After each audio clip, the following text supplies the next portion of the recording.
Friends నేనైతే ఇదో మిరియాల రసం అయితే చేస్తున్నానండి. టమాటకాయలు, 4 మిర్చి, ఓ స్పూను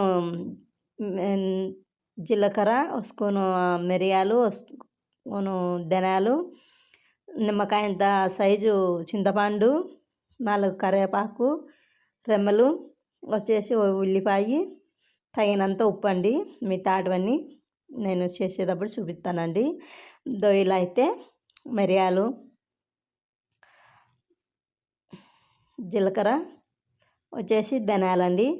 ఇవైతే మనం నున్నగా అంటే నున్నగా ఏం కాదు, ఒక్కలుగా ఇది పొడి అయితే చేసుకోవాలండి. చేసిన తర్వాత ఎల్లుల్లి, ఇవి పచ్చి పచ్చిగా అట్లా దంచుకోవాలండి. ఇలా దంచుకున్న తర్వాత ఇదైతే పక్క పెట్టుకోవాలండి. వాసన అంతా పోకూడదు, మంచి వాసన అంతా స్మెల్ వచ్చేటట్లా బాగా చేసినాం కాబట్టి ఇలా అయితే చేశానండి. దీంట్లోకి అయితే టమాటకాయలు, మిర్చికి కరివేపాకు వేసి మిర్చి పట్టుకున్నాను. ఇలా పట్టిన తర్వాత చింతపండు అయితే ఫస్టే నానబెట్టుకున్నాను కదా, ఆ పులుసు అందండి దీంట్లోకి అయితే టమాటో గుజ్జులోకి వేసినాను. దీంట్లోకి వచ్చేసి మనం పేస్ట్ చేసుకున్నామే పొడి, అదనేది ఒక స్పూన్ అయితే కలిపేయాలండి. కలిపిన తర్వాతకైతే నేను పెట్టుకుంటున్నాను. 4 స్పూన్లు నూనె వేసినానండి. ఇదేంటి కొద్దిగా నేనైతే 4 స్పూన్లు వేస్తాను ఎప్పుడు. దీంట్లోకి అయితే 2 స్పూన్లు వేసినాను. వచ్చేసి పోగు దించాలండి. కరివేపాకు, మెంతులు, ఉద్దివేళ్ళు వేసినానండి.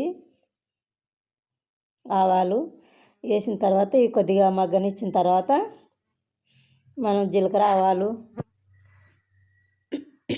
అవి ఇది దంచుకున్నాం కదండి పొడి, అయితే దీంట్లోకి వేస్తాను. కొద్దిగా పసుపు వేయాలి ఫస్ట్.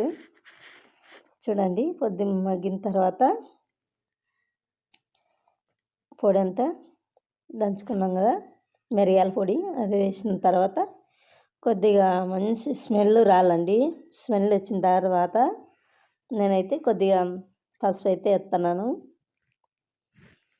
ఈ స్మెల్కి బాగా రసం అయితే బాగుంటుందండి. దగ్గు, పడిశము, జ్వరం వచ్చిన నోటికి ఉప్పు పుల్లగా ఘాటుగా బాగుంటుంది. నేనైతే చింతపండు, టమాటా రసం, మిర్చి పట్టుకున్నా కదండి, అదంతా కలిపిన తర్వాత ఇట్లా గిన్నెలోకి తర్వాతకి వేసుకున్నాను. 2 ఎండుమిర్చి వేసి ఇంకా చికెన్ లేకి బాగా కూరలోకి అయితే బాగుంటుందండి. ఏం కూర చేసుకున్నా కానీ మనం